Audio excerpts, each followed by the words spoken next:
Hello Agnes, and thank you for having us at the visit here in Le Mans. Hello Espen, and I'm very proud that you come and visit us today. Can you tell a little bit about the history behind the factory behind us? So the factory behind us was built in 1938, but at this time it was not a CLAAS factory, it was a Renault, a French brand, and we started producing tractors in the 40s, and we never stopped producing tractors since those years.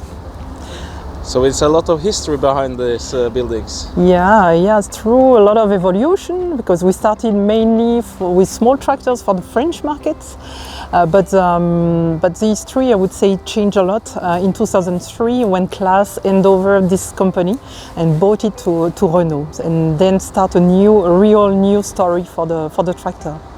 And you joined the team just afterwards in 2005. Yeah, true. I was not there when changes arrived, but 2 years after was something quite new. When I arrived, there was still some range tractors in the factory, but very few of them. Most of them were already green, and we start changing everything and changing the color in the factory and changing deeply the culture of the company. Can you tell a little bit about the development since 2005? I would say there are different steps of changes. If we can focus first on, if we speak about the factory, I think where we change a lot with the logistics and the organization model of the factory. It is named in our industry lean process, so we want it to be more efficient, we want it to be more clean, and to be able to deal with the new challenges with the products. It was really the first step.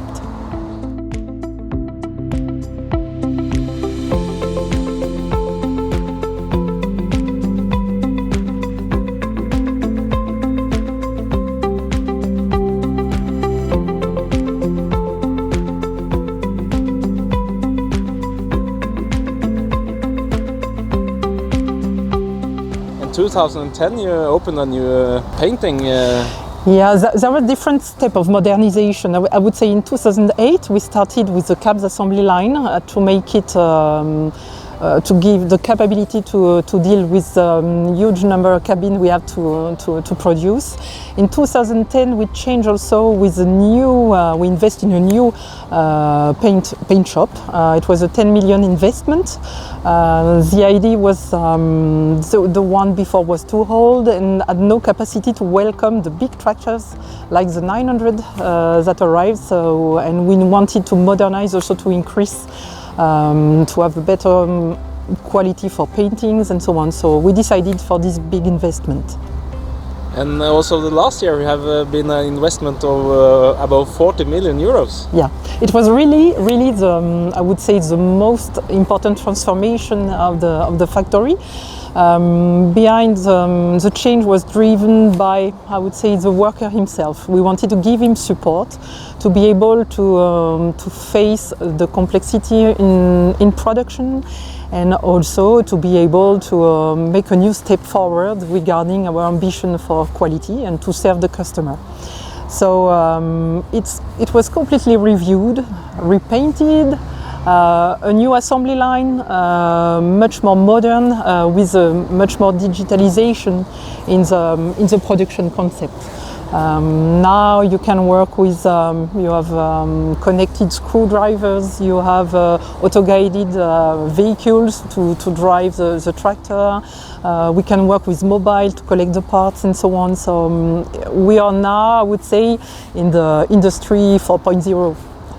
So one of the most modern tractor factories in the world. This one. I think so, and really, I invite you to come and visit, and you will be convinced of this. It's not only a word; it's a reality.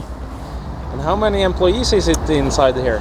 Inside this area, we have 700 employees, and we have about 400 workers in production and logistics who deal with this daily work in this factory. And we have participated in a guided tour, and we heard a lot of interesting facts.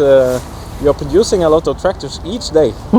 Yeah, we build an average, I would say, of 50 tractors a day, but we could increase, and we could go to the 60, and even if we change some little things in the factory, we could jump to 75. But we are ready for the 60 tractor per day.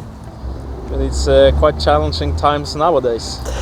Yes, that's true. We have some unexpected situation regarding supply of material because of the situation with the war between Russia and Ukraine. The situation of COVID also in China and so on can influence the global supply of parts.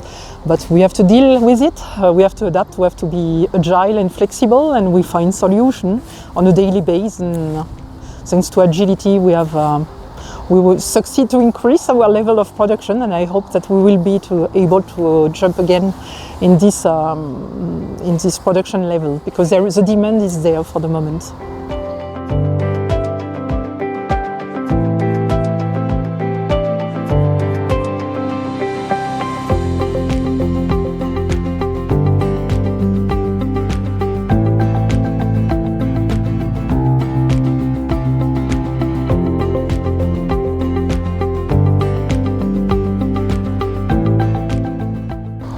We talked a little bit about Renault, and it's quite interesting history.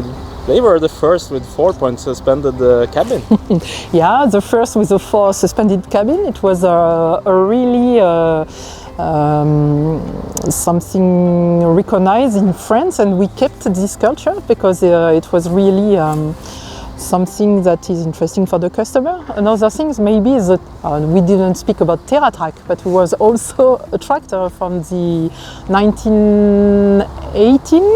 It was a TerraTrak tractor. Well, it was not the name, but now we have one, so the histories continue.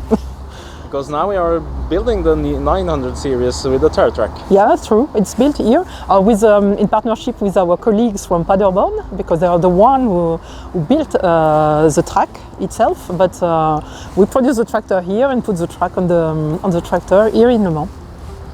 And beside Le Mans, the factory here, you also have a cooperation with another tractor producer that produce some smaller models. Yeah, true, because we do not produce, we have so much diversity that we have decided for years to work with another company in Italy, Agritalia, who produce for her the small tractors, in particular Nexus and Helios range, that has been renewed completely recently, and you will have the opportunity to discover in the field very soon. So in this factory we are talking about ARION and AXION. A lot, much more, yes, it's true. This is our main production, is focused on the 400, the 600, 500, 800, 900, and this is, if you come and visit, you will see only this. How is it for you to work in CLAAS and been here for so many years?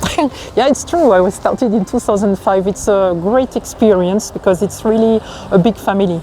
You know, when you work for there is always many projects, you have a lot of investment, so it's very pleasant to work here because you have to innovate continuously, to invent some new way of working, new way of doing, so it's highly motivated.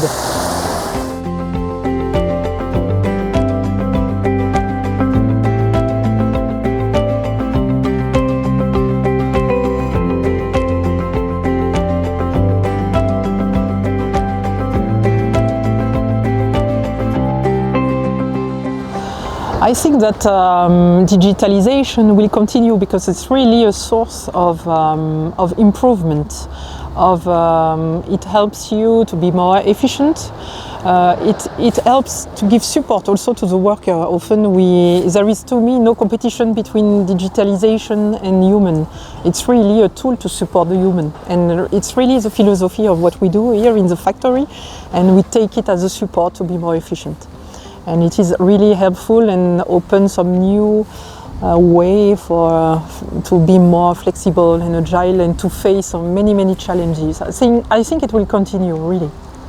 So how do you think this factory will be in 10 years? Can it be more modern than now? I don't know. What is sure that probably we will produce some more tractor. That is important. We would like to produce more volumes, and I think that we have really a factory ready for that, for it to do so. And so we will be there, and always with ideas. So I'm convinced that in 10 years we will be still the most modern factory in Europe. Good luck for the future. Thank you, Espen.